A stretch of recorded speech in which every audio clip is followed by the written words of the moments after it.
G'day, g'day. Welcome to Big Bucks Bogan Theory. You're gonna love it. So, what is the relationship between humans and ideas? And what is the relationship between humans and their beliefs? And what is the relationship between ideas, beliefs, and society? Now, some people, especially those on the right end of politics, say that ideas have consequences, and that the things we see in the world today are just the result of certain ideas, especially ideas from, say, the Enlightenment era, taken through to their logical conclusion. Others, especially various types of Marxists, say that ideas are mostly ephemeral, just a reflection of material conditions. Now, while some Marxists definitely have brilliant insights, and to some degree I think they are right about the importance of material conditions, one of my million and one criticisms of them is that they tend to downplay the subjective aspect of the human condition and its role in history and society. And I don't know about you, but to me, the concept of false consciousness sounds like a bit of a cop out.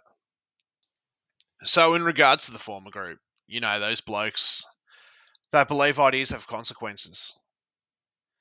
Well, we are starting to see a lot of blokes online starting to question the ideals of the Enlightenment. And, it's not hard to see why. Like, most of us have seen the word liberty just being used to justify being a shit cunt. Whether it's the businessman that wants to import a shit ton load of 457 visa workers so we can pay a minimum wage and treat them like shit, or the dole bludger that wants to use his liberty to smoke shard. Or a lot of us have had to put up with these white collar cunts that are a lot higher up the totem pole than you and I. And they use the word equality to push dumb shit, which we all know is bad for society. Or we've worked with blokes that have been bum raped by the courts. Their kids taken off them, their houses taken off them, their lives destroyed. Sometimes they're working fucking 60 to 80 hours a week just to get by. And the magic buzzword equality gets thrown in there. Or we've had to deal with one of these wankers that went to uni that, every time they use the word progressive or progress, you're going to have a bad time.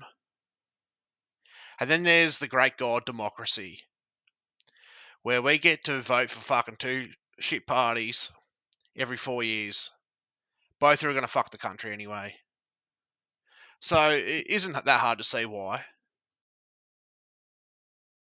So when it comes to the ideas have consequences camp, I see this exact mentality right here fairly often.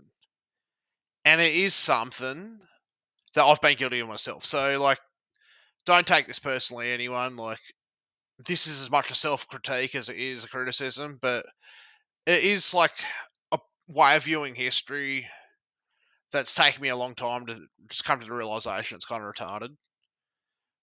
But it's the idea that, like, all of today's problems can be traced back to someone like William of Ockham for his invention of nominalism, or Descartes, or any other late medieval or early modern thinker, or the entire Enlightenment. Take your pick. And you especially see this mentality amongst like tradcaths or fans of the Traditionalist School or fans of other reactionary and counter Enlightenment thinkers. And like there are a lot of blokes these days that are mad about these sorts of things, like the demographic changes that are happening under mass immigration, or the strife between the sexes, the breakdown of the nuclear family, the loss and perceived attack on traditions, both religious and secular, and just the promotion of weird sexual shit, and the like the overturning of basic norms that have worked good enough for like most of society. Like, yeah, there might be 5 to 10% of people that don't fit in, but like no reason to fucking reinvent the wheel, like. And some blokes out there, like, they do turn to people like Evola or Genon and other counter Enlightenment thinkers to try and make sense of this all. Like, what is going on with the world around us? Like, and the lesson a lot of these blokes tend to draw from them is that basically the shit that they don't like is the result of something like the French Revolution, where, like, according to say someone like Evola or Genon, the anti-traditional ideas of the Enlightenment have been taken through to their logical conclusion, and that explains the situation we're in today. And I'm not saying there isn't a lot to learn from these thinkers. Like, there's some brilliant stuff, and the fact that their worldview takes a fucking massive shit on the dominant worldview of right now, like, you can learn something from them, and especially if someone has spiritual inclinations, like. But I don't think this narrative that, like, everything is either William of Ockham's fault or Descartes' fault or it's the French Revolution's fault. Like, I don't think this is particularly helpful.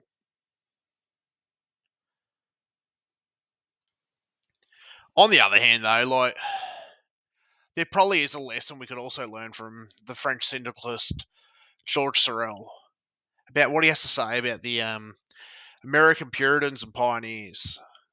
Like, these people that first colonized America had a fundamentally supernatural and biblical view of the world.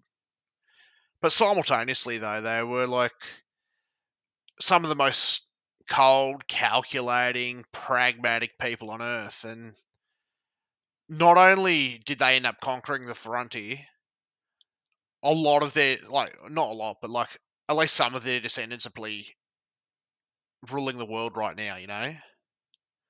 So it is possible to have beliefs that might be wrong, or at least from a modern or a normal person's perspective, to be just batshit fucking crazy. And you can still be a competent actor in the world. So, like, even if some people's ideas on this are wrong, like, they shouldn't be written off, and they shouldn't be underestimated. So recently I gave this book a crack. It's The Modern Society by Vilfredo Pareto. And it was one of those books that really forced me to rethink and reevaluate everything. It might have a lot more explanatory value for understanding the relationship between humans, ideas, society, and history than a lot of the other narratives we've heard so far. So, who was Pareto? So, Vilfredo Pareto was an Italian economist and sociologist.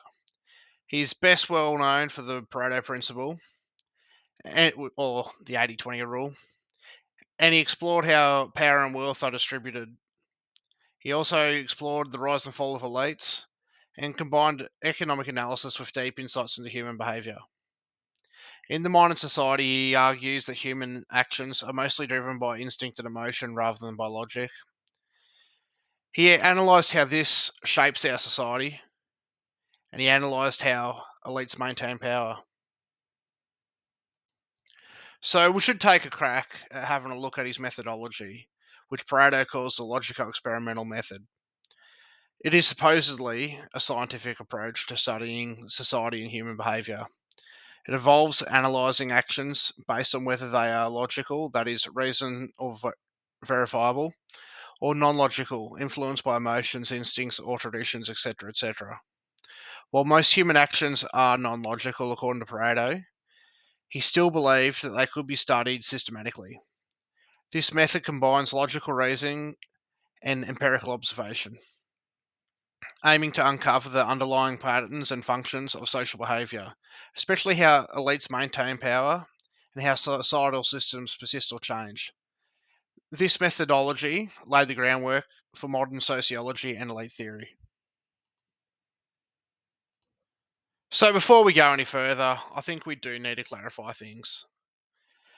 We'll do this by comparing his methodology with that of another school, that is Marxism, so that people don't get the wrong impression. When it comes to metaphysical, religious, and ethical questions, these two schools have a different attitude towards them, you know.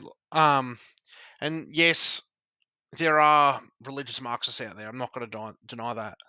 And yes, historically, communist regimes have had to do with the fact that religion just doesn't go away after the revolution. In fact, Stalin had to bring back the Russian Orthodox Church to help with the war effort. The thing is, though, is that from a more orthodox Marxist perspective, people's metaphysical, religious, and ethical beliefs are simply seen as illusionary, and they're seen as obstacles that need to be overcome. In Pareto's system, on the other hand, while metaphysical, religious, and ethical systems aren't taken at face value, ultimately truth claims are just explicitly bracketed out. Like, Pareto's system is unconcerned whether a certain belief is true or false. What matters for Pareto is their social function. And in some ways, and you probably do see this online, like out of like different groups of people that have adopted Italian elite theory and stuff. Like, even though Pareto might be the most anti-metaphysical thinker you can think of, it's in some ways a lot fairer than Marx's, like fairer than Marx's materialism. And in some ways, it's a lot easier for spiritually inclined people to adopt Pareto's toolkit than Marx's. Because, like, at the end of the day, we've got to believe in something, and there are a lot of things that Marxists have typically seen as needing to be overcome and will one day go away, like religion or tribalism, etc., etc. Where Pareto recognizes the social importance of these things and the fact that they will probably never go away.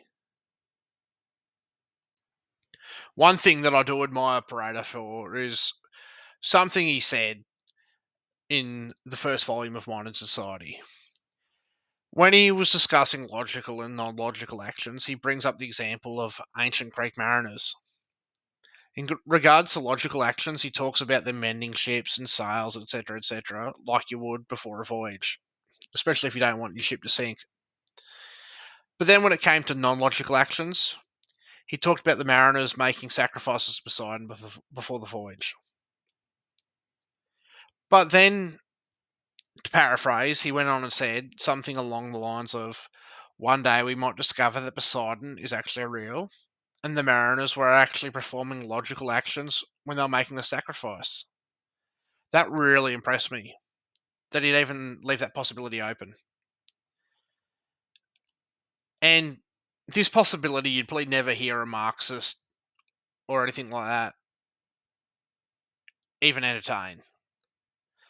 And in some respects, it's kind of more scientific because of he's willing to go, you know what, we might be wrong. Our entire model is wrong. And we're just going to have to throw that out when new data comes in. So, to simplify, according to Pareto, there are two aspects to human behavior: the logical, that is behavior based on objective reasoning, and the non logical, that is behavior that doesn't have any objective verifiable link between means and ends. Now, humans can be extremely logical when it comes to do everyday stuff like getting from A to B, or as the example shows, using a boat to cross a river. But most human behavior is actually non logical, especially in social settings. As the example here, giving a sacrifice to a god.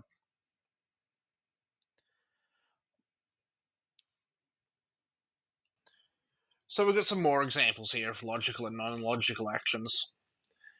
The examples given here for logical actions are, solving mathematical problems, using a map to navigate a route, applying the scientific method in a laboratory, treating an infection, with antibiotics.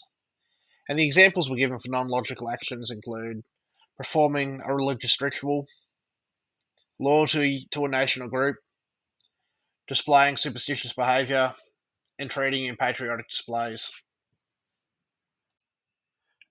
It's extremely important to note that non logical actions don't necessarily mean that they are harmful or bad. In fact, most serve extremely important social or psychological functions and can be very valuable to society. And now we'll move on to two extremely important concepts for Pareto: residues and derivations. So, residues are people's instincts, sentiments, emotions, impulses, etc., etc. And derivations are justifications, ideas, and beliefs that serve to rationalise underlying residues. Or said another way, derivations are the justifications or beliefs that people sincerely think to be true, while residues are the underlying instinctual, emotional, or habitual drives that really motivate their behaviour. And it is also important to note that while cynics do exist, the vast majority of the time people believe the derivations they use.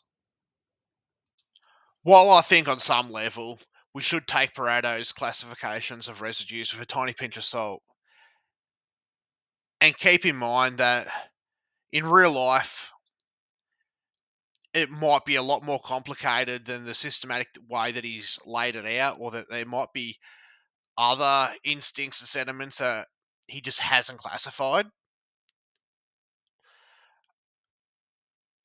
I do think it is really important, though, that we do keep central, though, Pareto's insight that derivations, as in like ideas and beliefs, actually rationalize the non-rational instincts and sentiments inside us. I think we should also take some time to understand his six classifications of residues. Class 1 residues, the instincts for combinations. Class 2 residues, the instinct for the persistence of aggregates. Class 3 residues, the need to manifest sentiments. Class 4 residues, residues of sociability. Class 5 residues, instincts for the integrity of the individual. Class 6 residues, the sex residues. You got that? Class 1 residues, the instincts for combinations. So, class 1 residues are instincts related to the manipulation of ideas, to innovation, to system building, to reformism, and strategy. Some of their manifestations are innovation and intellectual curiosity, rationalization and system building, reformism and constructivism, political strategy and sophistry. It's also important to note that the instinct for novelty belongs to the first class of residues. Class 2 residues, instinct for persistence of aggregates. So, class 2 residues, the instinct for the persistence of aggregates, or also known as the instinct for group persistences. These are instincts that are related to preserving, maintaining, and defending existing structures, ideas, institutions, customs, or traditions. It opposes change and innovation in favour of continuity. Certain manifestations of this instinct is a respect for tradition, attachment to institutions, conservatism in belief systems, moral and ethical continuity, defense of the social order, and mythologizing of the past. It's very important to note that the tribal instinct is belongs to the second class of residues. So it says here a strong sense of loyalty and identification with a particular social group, whether it be family, community, nation, or other collective entity. It emphasizes in group solidarity while rejecting the outsider. And it's also important to note that humanitarian sentiments are technically a form of class 2 residue, but most often they manifest in people that also have a stronger tendency to have class 1 residues, and the other instincts related to class 2 residues tend to also be diminished in a lot of these individuals. That's just something to keep in mind for later on. Class 3 Residues. The need to externalize sentiments through symbolic symbolism. So, class 3 residues reflect the human tendency to externalize inner feelings or ideas through symbolic gestures, rituals, ceremonies, or language. These actions do not necessarily serve a utilitarian purpose, but fulfill a psychological or emotional need to make internal states visible, shared, or ritualized. This class of residues is essential to understanding ideology, religion, political symbolism, and many other social customs. Some examples include, say, religious rituals, patriotic ceremonies, artistic expression, or oratory expression. May also include music. Class 4 Residues. Residues of sociability. So, class 4 residues express the instinctive tendency towards group cohesion, cooperation, and loyalty. They include things such as hospitality, sympathy towards others, a desire to be part of a community or a collective, a willingness to help others, or sacrifice for the group. They often motivate actions that benefit others, even at personal cost. These actions are not necessarily rational or calculated. They stem from a deep rooted emotional or instinctive impulse. People dominated by class 4 residues often value moral duty, solidarity, and social bonds. In society, class 4 residues can be found in institutions or ideologies that emphasize compassion, humanitarianism, and social welfare. They also underlie behaviors like volunteering, caregiving, and acts of generosity. Class 5 Residues. Integrity of the individual and the persistence of aggregates. While class 5 residues sound similar to class 2 residues, there is an important difference. Class 2 residues are mostly about a person's loyalty or emotional attachment to external collectives, where class 5 residues have a lot more to do with one's own internal personal identity and the internal alignment with hierarchical roles or order, etc., etc. What you'll often find amongst class 5 residues is instincts related to a motivation or a desire for structure, discipline, legitimacy, and you'll often find an instinctive respect for authority, command, and social order, and a need for a structured chain of command, like, for example, a military or the monarchy. And you'll find examples like a deference to political leaders or religious officials, or obedience to laws regardless of one's personal belief about the laws. Um, Another important aspect of class 5 residues is the persistence of personal identity. And this is the instinctive attachment to one's own social role, status, and moral identity within a established order, or a need for consistency in how one sees oneself over time, especially as recognized part of a structured social system. For example, as a father, as a citizen, as a priest, as an officer, etc., etc. You'll also find a drive to maintain personal dignity, honour, or position as defined by institutional or traditional frameworks. So, class 5 residues deal with authority, hierarchy, and structure, but not so much externally, but more so internally in how people see themselves in relation to those structures.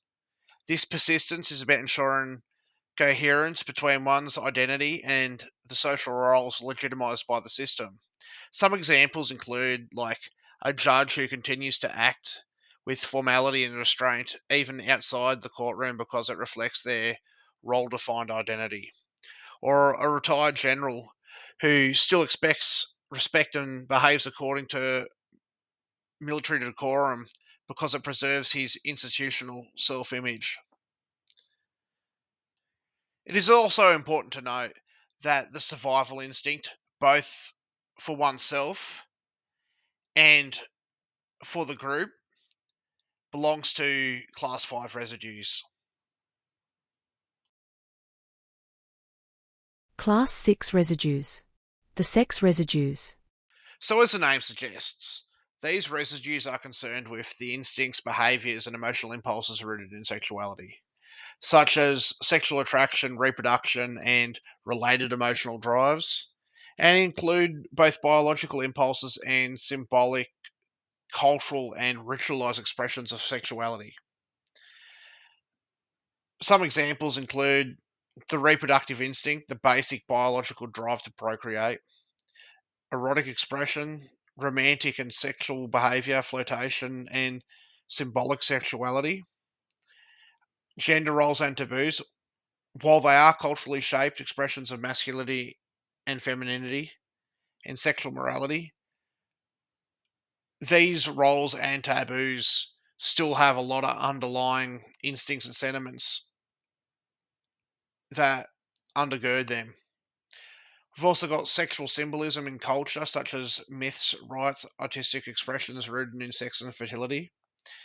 And we've also got the emotional attachments, such as the strong and often irrational emotional bonds tied to romantic or sexual relationships. So that basically covers it for our 6 residues. It's extremely important to note that from individual to individual, certain residues may be more or less prominent or be more or less intense than others. In reality, we feel a certain combination of all 6 of Pareto's residues, as this person in the figure shows.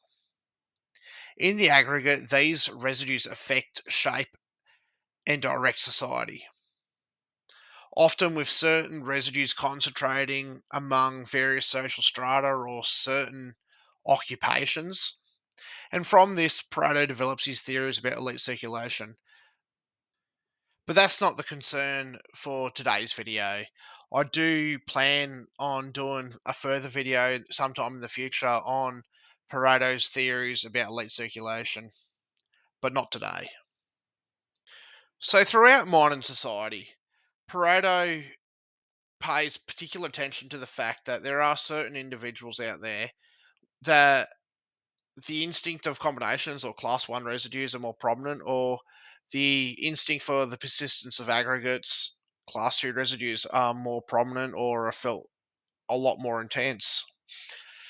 Among these preferences, when it comes to these different types of individuals that Pareto talks about, he has noticed a lot of trends. Like, they might not happen all the time, but he does notice that, say, people strong in class 1 residues, when it comes to their desire to achieve a goal, have a preference for manipulation, strategy, and intellectual abstraction. People stronger in class 2 residues, when trying to pursue a goal, will have a preference for coercion, direct action, and solidarity based enforcement. It is also important to note that the instinct to accept authority or enforce social norms between people stronger in class 1 and class 2 residues actually come from different instincts or different motivations. The acceptance of authority, enforcement of social norms associated with people strong in class 1 residues have to do with maintenance of authority and order. And the acceptance of authority and enforcement of social norms associated with people stronger in class 2 residues come from a place of loyalty to tradition or group. Pareto also notices different tendencies between people stronger in class 1 and class 2 residues when it comes to threat perception, whether to oneself or to the group. Now, people stronger in class 1 residues have a tendency to underperceive threats to themselves. And because their tribal instinct tends to be a lot duller than people with class 2 residues, they don't really identify with the group that much. That they tend to be unconcerned about threats towards the group. Where, on the other hand, people stronger in class 2 residues tend to overperceive threats to either themselves or the group. And there's a lot stronger tendency towards conspiratorial thinking because of this.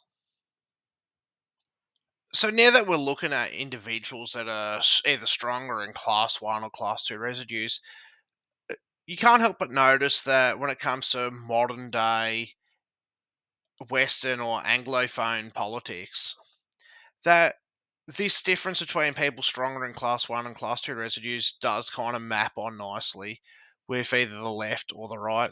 The left being more people with stronger instincts towards combinations with it, as well as humanitarian sentiments, and people stronger in class 2 residues on the right. But that hasn't always been the case.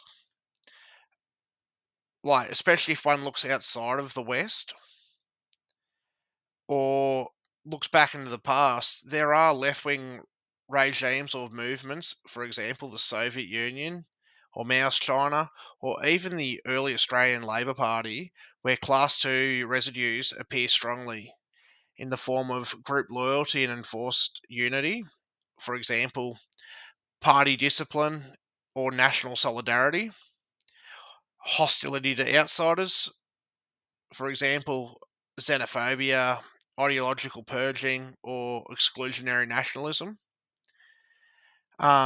A sacrifice for the collective, for example, valorizing the working class or martyrdom for the cause, or cultural or ideological purity, so, for example, censorship, re education, or moral conformity.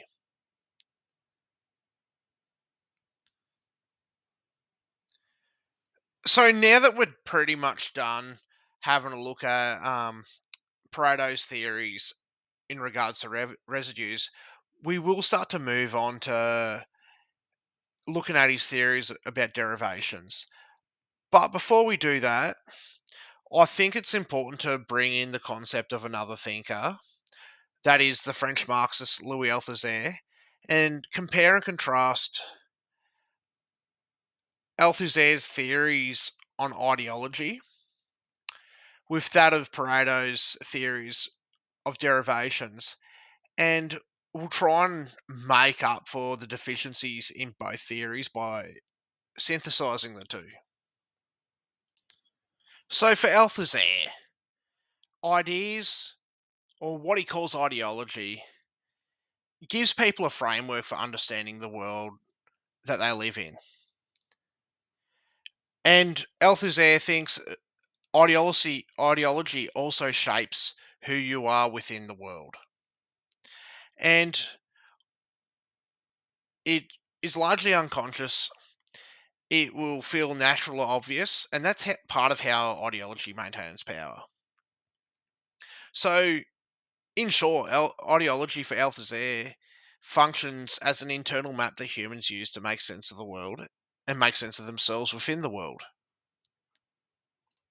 Another important concept for Althusser is his concept of interpolation, which is the process by which ideology calls out to an individual and transforms them into a subject. In other words, we recognize ourselves as specific kinds of people within a given ideological system. Interpolation occurs when ideology hails you, like a police officer saying, "Hey there, you." And you turn around, and that moment of recognition, yes, they mean me, is when you become a subject of ideology. There is a bit of wordplay here, both subject in the Cartesian sense and subject as in like being subject under the law. So In contrast to Althusser's conception of ideology, Pareto's conception of derivations is that derivations are rationalizations that are used to justify non logical actions, for example, residues. Now, Pareto, he sees derivations as functioning, as disguising these instincts and sentiments, as well as disguising and maintaining elite power. For the French Marxist, Althusser sees ideology as obscuring class relations and reproducing the dominant social order. So they have very different focuses when it comes to do with ideology and derivations. If I'm to be honest, one of the biggest flaws I see in Pareto's work is that there's not really much of a theory of the subject. Like, yeah, there's the stuff about the residues, like the instincts and emotions and stuff, but it often comes across as if derivations are just verbal post hoc rationalizations, which, of course, that's what they are. But I don't know about you, but often when I've had beliefs instilled in me, they do function as an internal map and they do shape who you are or how you relate to the world around you, which in a lot of ways, like, it isn't completely missing from Pareto's work of modern society, but it often does sound like you've got this instinctual element and you just got this verbal element. And I think this theory of the subject and how ideas shape you that Althusser brings in fills in a massive void in Pareto's work. That said, I'm no Marxist. So I'm not up to date, and I just don't have the understanding of all the endless debate between various sects of Marxism. That said, I am aware that apparently certain Marxists out there are extremely critical of Althusser's theories regarding ideology and interpolation, and apparently a massive flaw in his theory is he doesn't give a proper account for why some ideology sticks and others it doesn't.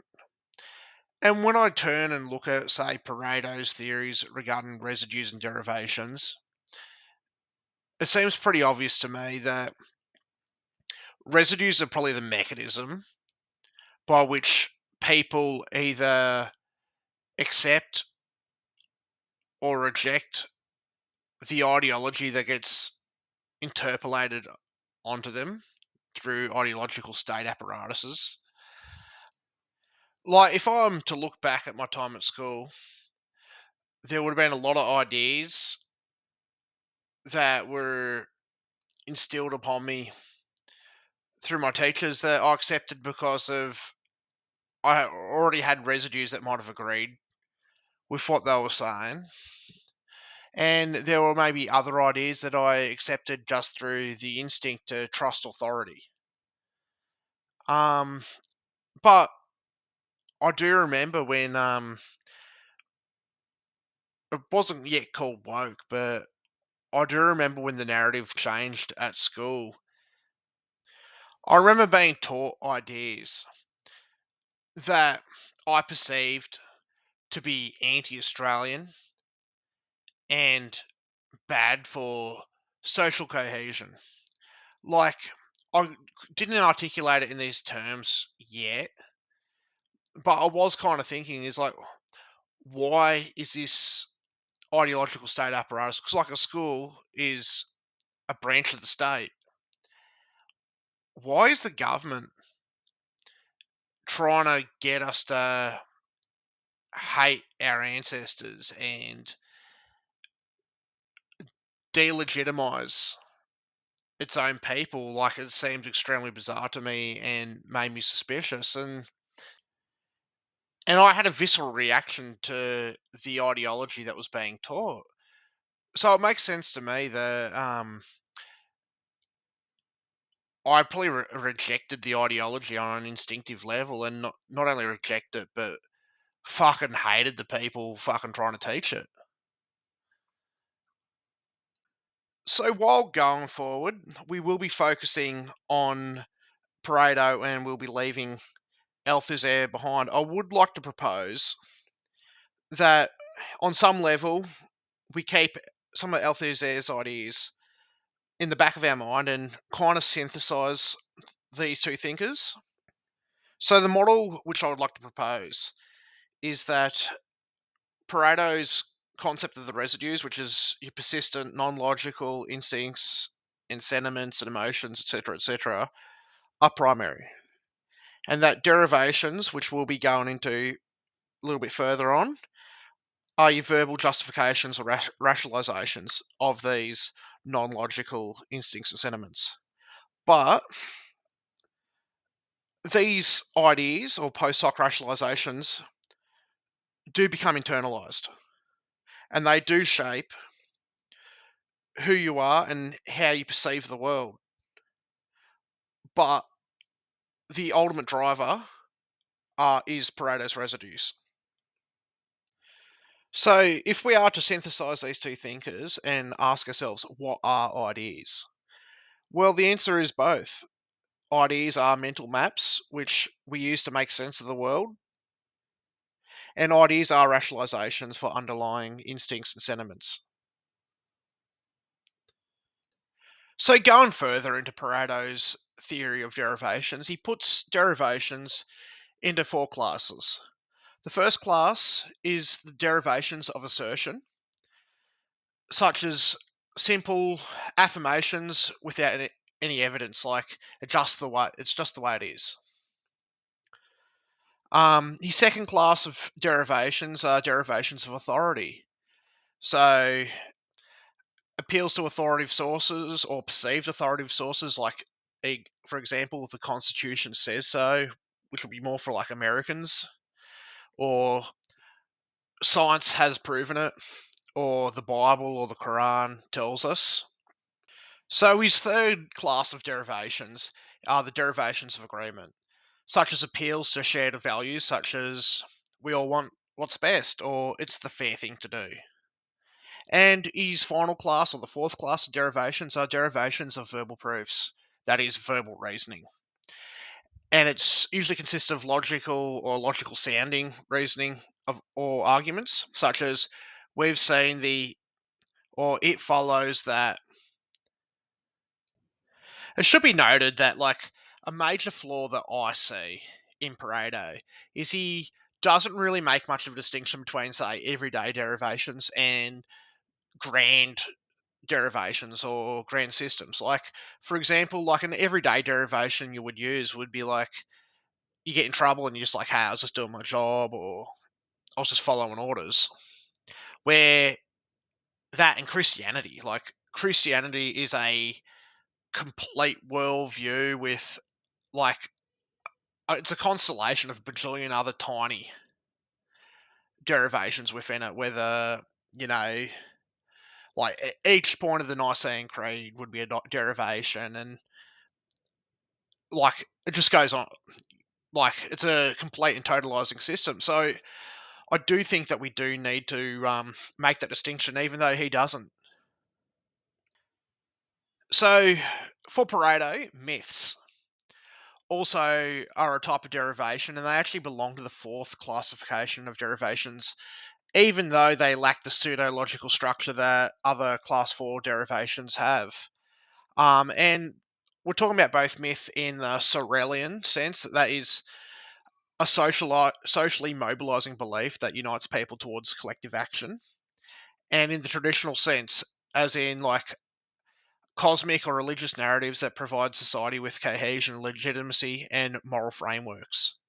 Um, they provide meaning to actions rooted in residues. They form group cohesion and legitimacy, and they mask non-logical drivers and behaviours. Other types of derivations include reification, anthropomophization, and personification. So, according to Pareto, people frequently reify or attribute life or will to collective entities, be they institutions, abstractions, or social constructs. This tendency serves to rationalise class 2 residues in particular, that is, the persistence of aggregates, providing a human like facade that helps to symbolise and maintain collective structures. So, a lot of Marxists out there, they fucking get really butthurt when people reify things or personify things or anthropomorphize things. But according to Pareto, people, a certain portion of the population, especially those that are stronger in class 2 residues, will just have a natural tendency to do this, and they're just going to have to get over that. Now, I love this quote from Pareto in particular. He says, an ancient Roman could feel the same emotional attachment and reverence towards Rome as he might feel towards the goddess Minerva. Now, if I'm to be honest with myself, and I'll look back onto my time in primary school, now, as part of our school assemblies, would sing the national anthem and then would pray a decade of the rosary. Because like I went to a Catholic school, and now an Althusserian might look at this and say, "Well, I was interpolated with bourgeois ideology." Even though I'm going to be honest, I think even in the '90s, Australia's elite wasn't purely bourgeois, and there are other classes in our elite. But like, if I'm to look back on that, if I'm to be honest, I probably or do have a similar reverence towards the country or my idea of our country and that of the Virgin Mary. They are probably like the reverence that I feel towards both those things probably aren't that too dissimilar from each other. And while Australia is a extremely secularized country, this is probably still true for a lot of other people, and even people who were raised without any religion or end up rejecting it, maybe their sense of love of the country is almost spiritual. And this will help us segue into another extremely important insight of Pareto's. So when we consider other grand derivations, such as political ideologies or philosophies, it's important to note that they do tap into the same fundamental residues as religious derivations.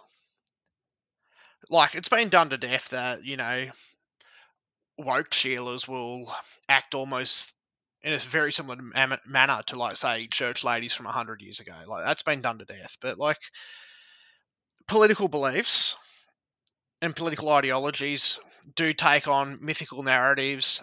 They end up with rituals and symbols.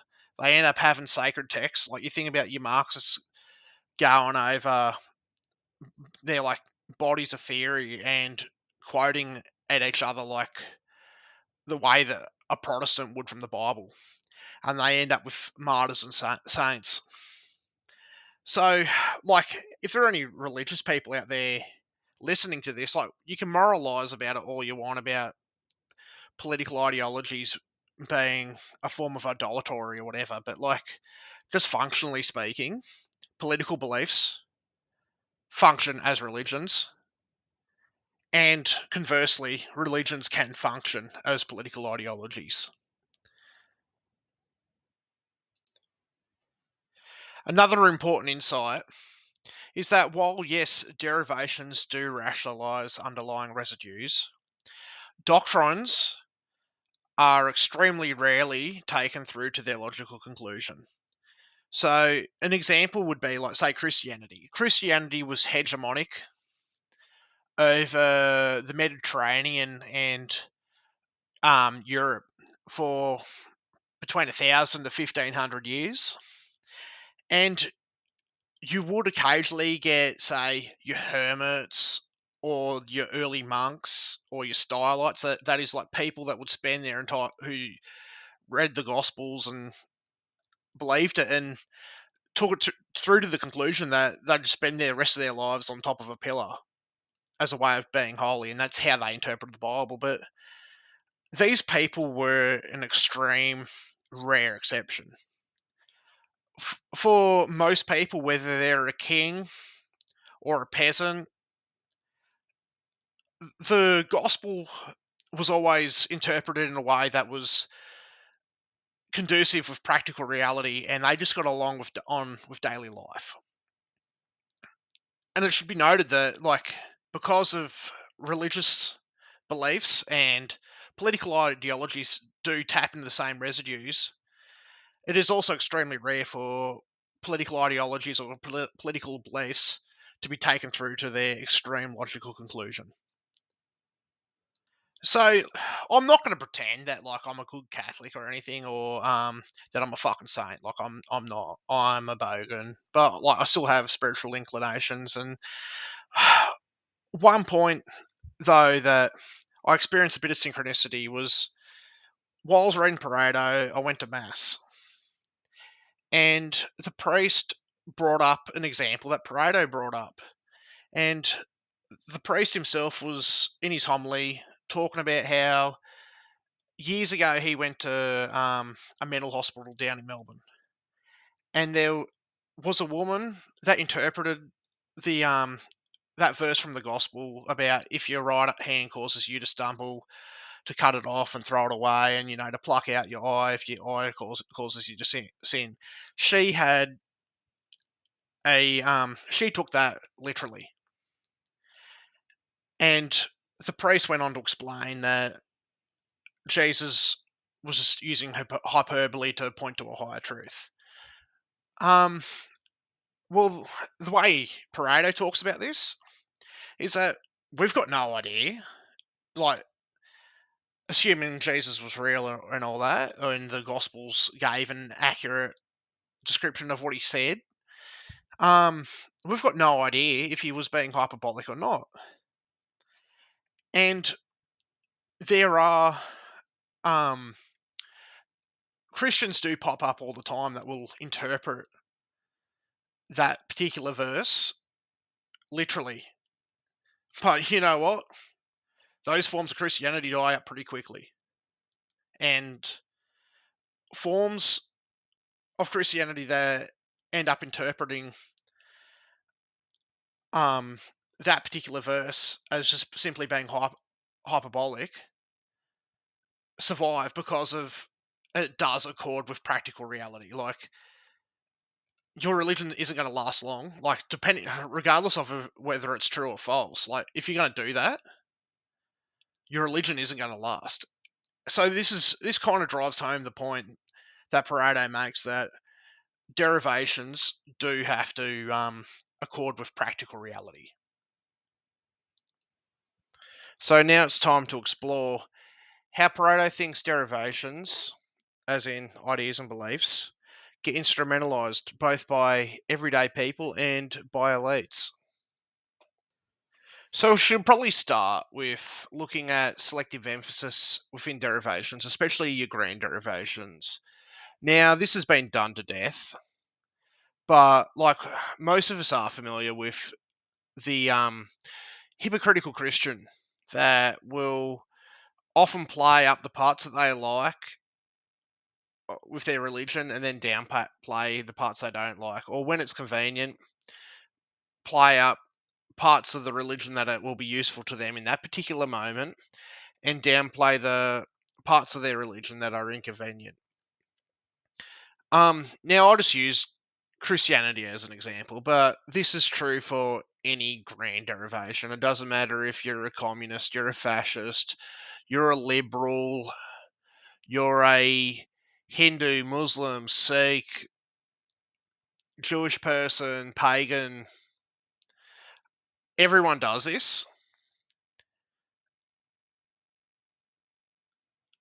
And the selective emphasis is usually unconscious, and it's usually the parts that of a derivation that get played up or played down is usually tied to a person's particular residues or to certain interests they may have, whether they be material or emotional, etc., etc. Another way in which derivations get instrumentalized is that they're quite often used to justify people's personal interest. Now, we can't deny that cynics do exist. There are people out there that know that they're lying through their teeth.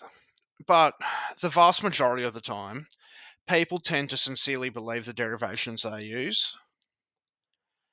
Now, we're all familiar with Dad. He might want the brand new flash flat screen TV, or he might want a boat which the family can't afford, but he will justify it by saying it's for the family. Likewise, when we get to the elite level, say if we're looking at politicians, a lot of them might have something to gain from the policies that they put forward, but they might also at the same time sincerely believe that what they're doing is in the public interest. It seems to be a fairly human thing to do to bring one's own personal beliefs and values in accord with one's own personal interest. So, ordinary people instrumentalize derivations, for example, moral arguments or political slogans, but their impact is fairly local or limited. Elites, on the other hand, because of their access to institutions, media, capital, and political power, they can deploy derivations as tools of mass influence. They can shape public opinion, policies, and ideologies at a societal level. So, this is the mechanism by which, say, Gramsci's theories around cultural hegemony probably work. Gramsci will be a thinker that we'll cover in a future video, so we won't spend much time on it here, but having read Gramsci and then having now finished Pareto, I can't help but notice that Gramsci was probably influenced by the Italian elite school a lot more than what a lot of Marxists would like to admit. In fact, often wonder how much of his own theory around cultural hegemony, in a lot of ways, is due to the Italian elite theorists like Pareto. Now, in the prison notebooks, his work, The Modern Prince, you can actually see this fairly explicitly. But throughout his work, you will see him talk about things like the dominant group or subaltern groups and hegemony. But he was writing in a context of being in prison and having to censor a lot of his words. So you'd think he was writing in code. So when I first read him, when I'd see a term like the dominant group or subaltern group, I was thinking, okay, he's obviously talking about the bourgeoisie and the proletariat. But having read Pareto and seeing Pareto, Pareto uses words like elite and subject class, but Pareto will also use terms like the dominant class or the subject, obviously, yeah, subject class. And it makes me kind of wonder, was Gramsci using those words in a broader sense, similar to what Pareto was using? Or was this actually code? Like, I'm starting to lead towards that those words had a broader meaning. But one major difference between, say, Gramsci and Pareto is that I can't think of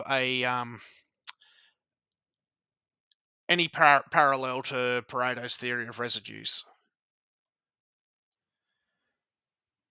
So, at the political level, most of us would be fairly used to seeing these derivations being used to rationalise or justify certain elite interests, like whether it's economic justifications for inequality or just bad policy in general. Um, Humanitarian language to justify foreign interventions, like thing about the Iraq War, the Afghanistan War, the Americans toppling Gaddafi in Libya.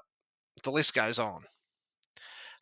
For the children rhetoric, like me personally, I think the internet's probably had a bad influence and just fucked cunts up in general.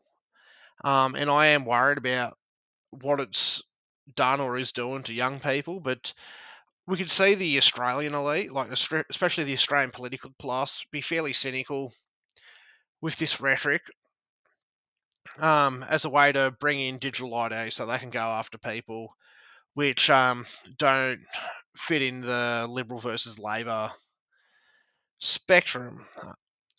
Now, another derivation which we've seen, especially in COVID, science or data or trust the science.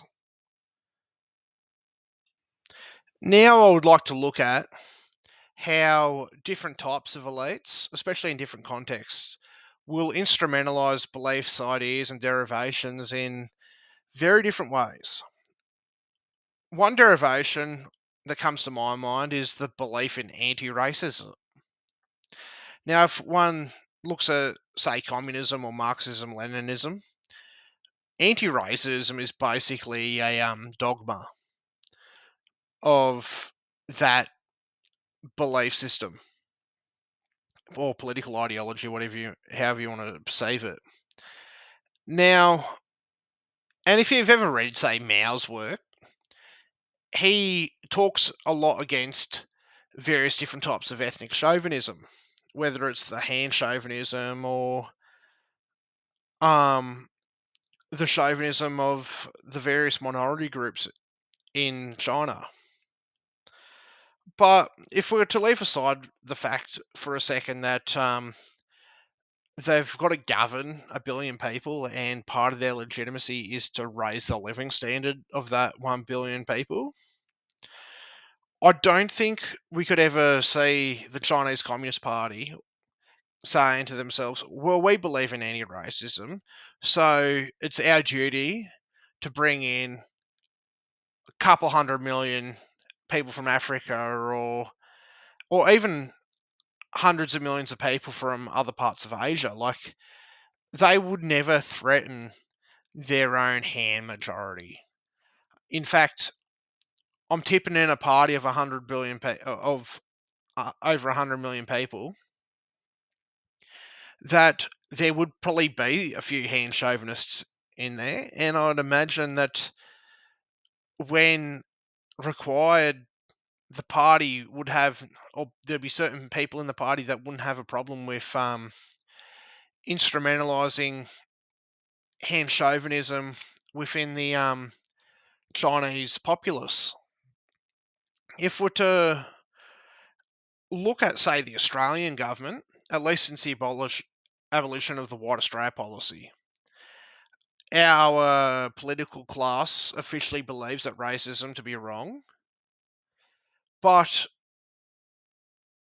part of believing any racism or believing that racism is wrong on the part of the Australian political class is having a duty towards mass immigration. And the Australian political class seems to be fairly indifferent to whether or not if the Anglo-Celtic majority of the country wind up becoming a minority. So we've got the same belief being instrumentalized in two very different ways. Now, if we were to look at, say, the Chinese Communist Party, using any racism as a justification for mass immigration, well, they just don't do that, and it's not in their governing elite's interest. And is probably also in conflict with the residues of a lot of both the masses of China and the Chinese elite or people within the party. Now, conversely, if we're to look at, say, Australia's elite, especially the governing elite, or just, elites in general, like, it is in the business interest of certain elites to flood the labour supply and to expand the consumer base of Australia. And it's not in conflict with the residues of either our governing elite or our intelligentsia, who kind of see our own replacement, or at least the diversification of Australia, as a moral duty for them. So now I think it's time that we look at some Pareto ideas concerning elites and the subject classes, or the masses, and we should try and apply it to the Australian context. So when it comes to elites, Pareto makes a distinction between two sorts, that is, governing and non-governing elites. So for Pareto, your governing elites are elites that directly hold power in the state or government apparatuses, such as politicians, military officers, bureaucrats, or judges. And your non-governing elites are governing elites that are outside the state apparatus but are still highly influential over society, such as your big capitalists, your media moguls, intellectual leaders, probably not so much in Australia, but your religious leaders. So, yeah, to keep it short and sweet, governing elites are in the government, non-governing elites aren't in the government. We might go look at an American example, say someone like Donald Trump. For most of his life, he was part of the non-governing elite, and he was specifically a member of what the Marxists would call the bourgeoisie. Right now, that he's president of the United States, he's now not only bourgeoisie, but he's also is a governing elite. Like, he is the president. But when he's out, he goes back to being a non-governing elite. So something I've done, and like, I've just got to advise, don't take this too literally, but as you can see here on the screen, I've made a second pyramid, and this is supposed to represent, at least how I perceive, the social stratification here in Australia at the moment. So if I'm to take a shot at the Marxists out there, one of my massive criticisms of them is that their model would have been a lot more believable in the 19th century. And for some reason, a lot of them still think this way, where you got the proletariat versus the bourgeoisie, and these other social strata, such as your managerial class, or even just, and the managerial class that staff the government, are just lackeys of the bourgeoisie. And for whatever reason, they roll like the professional class, white collar workers, blue collar workers, service sector workers, all into the one category. And don't get me started on what a schizophrenic category the petite bourgeoisie is. But on the other hand, if I'm going to take a shot at, say, how elite theory's been revived, or at least how I've seen it being revived here in the West, or at least in the Anglophone world, is that a lot of people, especially your online right wingers, like to downplay the role that the bourgeoisie still play in our society, and only take shots at the professional and managerial classes. Another insight that we should take from James Burnham is his insight around the fact that when he was discussing the managerial revolution and the managerial class, is that yes, we do have a managerial class that staff the state, but when it comes to say these mammoth corporations, they're also staffed by a managerial class. And if we take a look at a CEO, unless he controls the controlling shares of the corporation, he is not a member of the bourgeoisie. In theory, these corporations are owned by millions upon millions of shareholders, some of them who don't even know that they have shares in that corporation. Like, you think about superannuation here in Australia, we like my money at the end of the week goes to someone to play the stock market. I've probably got shares in companies I've got no idea about, which I'm supposed to retire on, but I'll probably never see. So when we're talking about, say, your CEOs, they've kind of got a hybrid role. They've got a combination. They've got a lot of bourgeois interests, but they've also got managerial interests, and they technically aren't a member of the bourgeoisie. So we do have managerial capitalists as well. So, I think it's also important to oscillate between these two pyramids. Like, we've got to recognise that with Australian society has all those different social strata, with, depending on their occupation, have competing interests. And as Pareto points out with his theory of residues, is that you do have certain residues begin to cluster and dominate certain social strata. But it's also, for simplicity's sake, we can go to the other pyramid and recognize that, yeah, you have these three divisions. We've got the masses and the elite and the governing elite.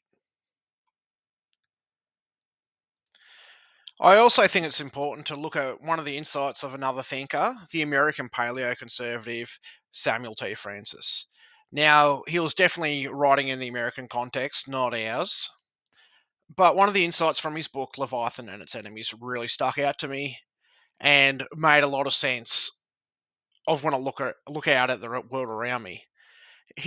One of his insights was the belief that the Western education system, or the education system in Western countries, acts as a residue filter. So, what the education system does in Australia or in other Western countries is select people that are strong in class 1 residues and proletarianizes people stronger in class 2 residues. So, if we were to look at, say, our professional managerial class, or just our educated classes in general, not only does progressive liberalism seem to be almost function as a religion for them, and there are definitely difference in material interests between, say, the white collar class or your professional managerial classes and your blue collar strata of society, but they also seem, and they also take on different worldviews, generally speaking. But there's also almost a difference in psychology. Like, they've got very different psychological temperaments. So what we see in Australian society is that our entire educated class and our elites tend to be dominated by people stronger in class 1 residues, with a lot of them also having strong humanitarian sentiments, which is why progressive liberalism resonates with them. And amongst your blue collar strata of the working class, and even certain strata of the small business owning class, you'll find these more conservative instincts. I also think it might be important to have a quick glance at Pareto's typology of elites, especially within relation to their residues, to their how much they actually sincerely believe things. So for Pareto, we don't really have many prominent class 2 residue elites in the spotlight, the Australian spotlight. They might exist, maybe in the military, I don't know, but when it comes to think of it, I think our elites, we're lacking in people with strong class 2 residues, but they tend to have strong belief in their own derivations, class 2 residue elites, and they tend to be motivated by loyalty and tradition. And in Pareto's view, they tend to be your sincere believers, tend to be strong in class 2 residues. And then we've got a hybrid type of elite, which tends to be strong in class 1 residues, but also has strong humanitarian sentiments. So they partially believe their own bullshit, but their motivations tend to be partly strategic and partly moral sentiment. And they're supposedly adaptive rulers. Personally, I think even someone like Albo might fit this example. Like, the bloke was supposedly an activist back in university, and now he's the prime minister. Like, I see no reason to disbelieve his humanitarian sentiments, even if, like, I'm not a fan of not a fan of the bloke. And then you got the other type, which are class 1 residues predominantly only, and these people tend to be actual cynics that know that they're lying through their teeth, and their motivations tend to be just power and manipulation. And in Pareto's view, they are cynical manipulators. So let's take a look at cosmopolitanism as a derivation, or what maybe some of the right-wing listeners to this might call globalism.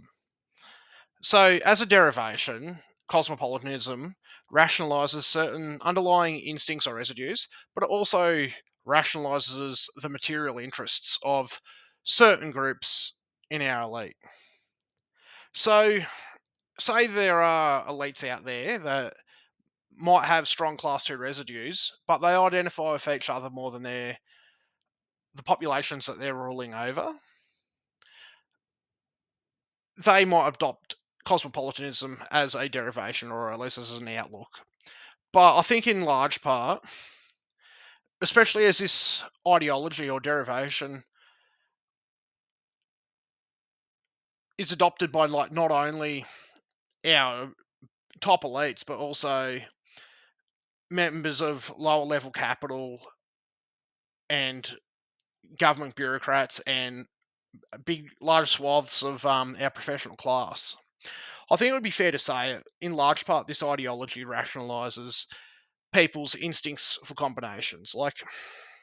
If like every educated person I've ever talked to that wants to find a reason for why they absolutely love multiculturalism and how bad white Australia used to be is, oh, how good's the food before all the Chinese and Indians and whatever else came into the country. We had very bland food. All you got to eat was meat and 3 veg, and now we get to go out for noodles.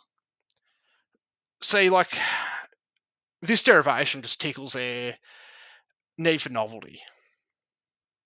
And there's also the fact that, like, as we've seen before, that people stronger in class 1 residues, their tribal instinct tends to be, in large part, a lot duller than other segments of the population.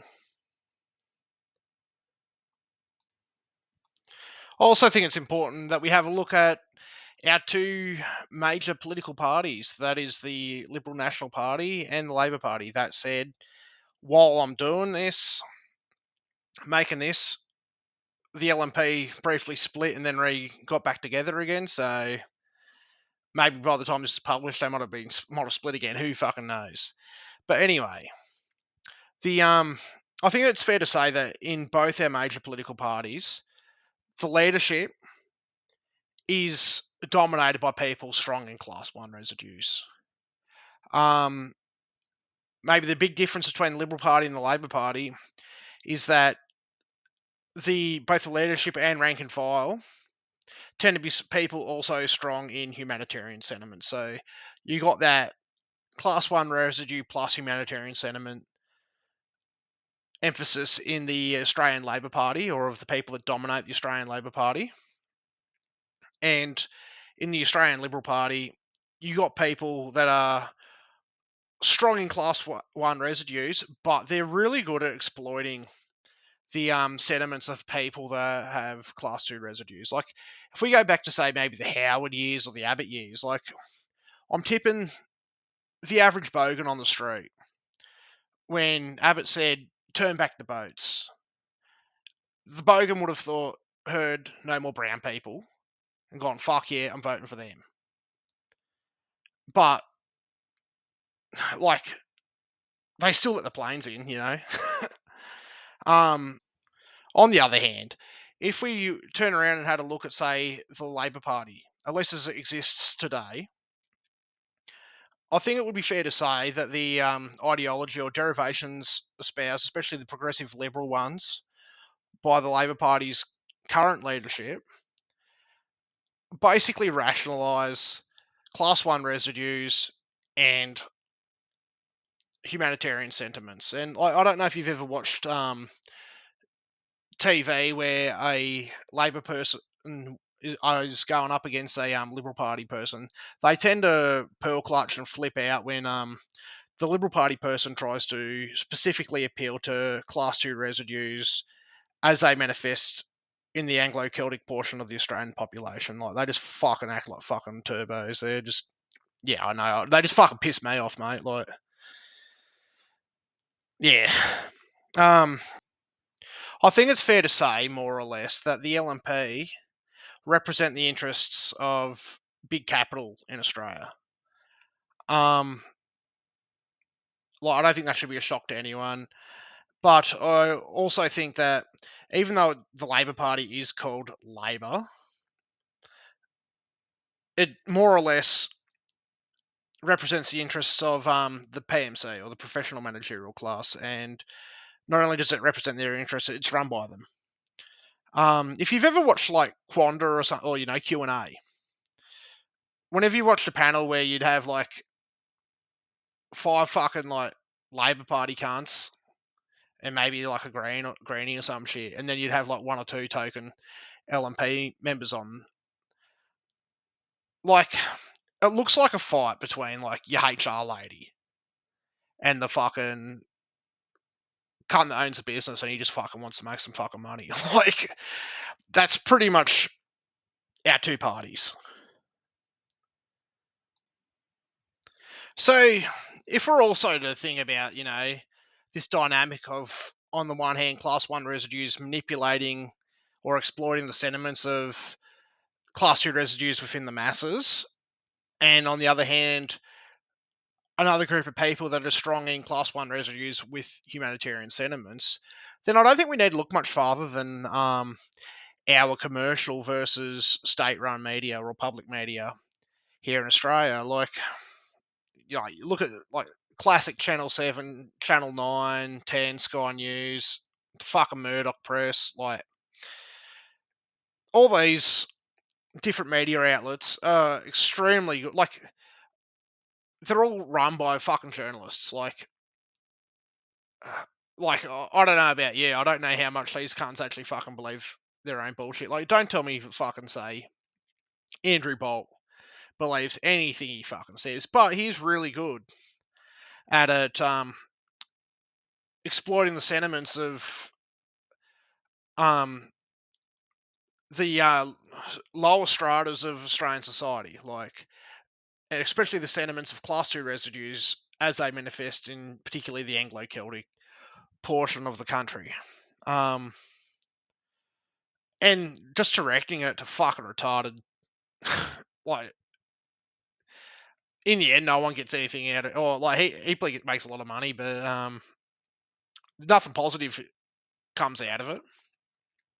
And then on the other hand, we've got our public broadcaster, which, like, it's just hipsters and yuppies promoting like what other people would call woke shit, or it's progressive liberalism. Like, they just fucking, it's just, yeah, the PMC sniffing their own farts and patting themselves on the back, and then fucking flipping out when bogans like bogan things. It's not, there's not really much more to it, but you do see this dynamic of, on the one hand, you got your class 1 residues exploiting the class 2 residues within the general population, and then you just got your class 1 residues and a couple of humanitarian sentiments that stiff their own farts and pat themselves on the back.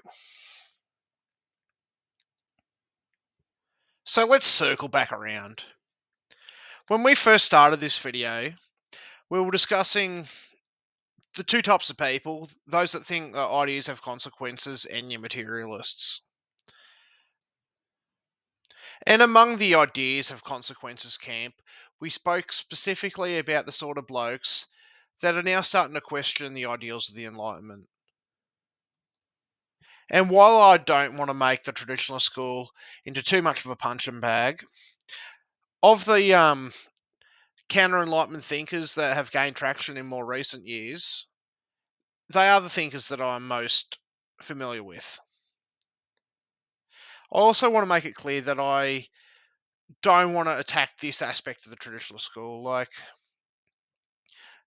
of the traditional school, there's probably two pillars, or this is how I conceive of it. There's two pillars to their thought. One is their spiritual or religious aspect, and the other is their critique of modernity.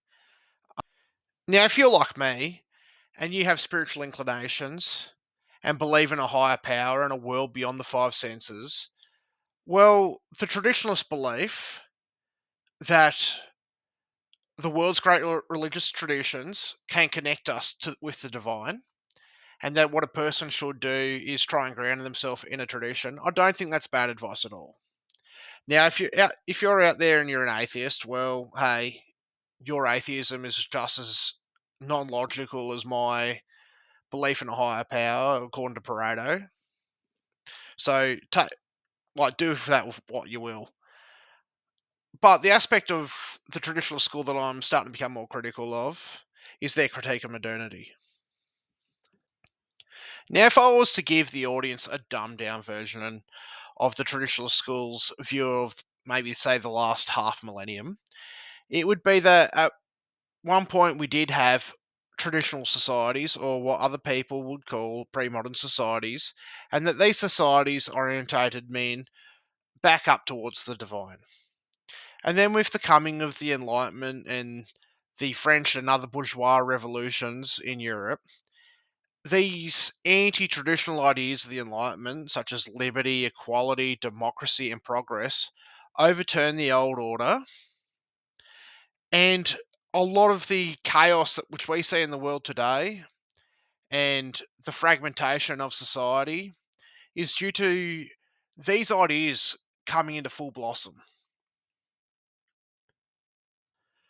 But having wrestled with Pareto, I am starting to wonder whether or not these traditional societies or pre-modern societies or whatever we want to call them, if their rulers and elites simply used one set of derivations that happen to be religious in nature, or what Gaetano Mosca would have called a political formula.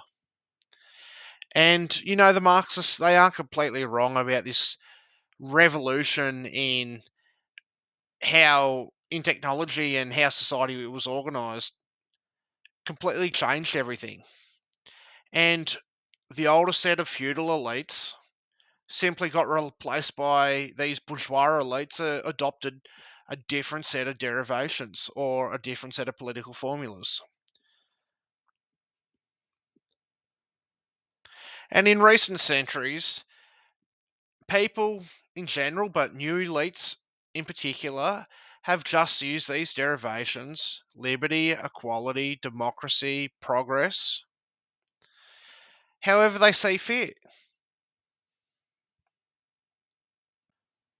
So, a lot of right wingers that will wrestle with and pick up things from people like the traditional school or neo reactionaries or other counter enlightenment thinkers will often think that the problems that they have with modernity, such as, say, the struggle between the sexes, the breakdown of the nuclear family, mass immigration and demographic replacement, and the loss and perceived attack on tradition, that liberalism was always going to inevitably end up here. Now, I don't want to be blowing smoke up liberalism's ass. I find it hard to believe in or even pretend to believe in these days, but But I would like to push back on the idea that liberalism was always going to end up here. Instead of blaming the old gods of the Enlightenment, liberty, equality, democracy, progress, it might be way more beneficial to take a look at our own elite and our intelligentsia and look at the residues and material interests they have for explaining the modern chaos we see before us. It is also important to note that as we enter this multipolar moment, and it looks like modernity is now starting to sit in the rear view vision mirror, that if our elites want to survive, or if they get replaced by another bunch of elites, these old gods, liberty, equality, democracy, and progress, might be laid to rest. And new gods, which who knows what they'll be, these new derivations will inevitably take their place.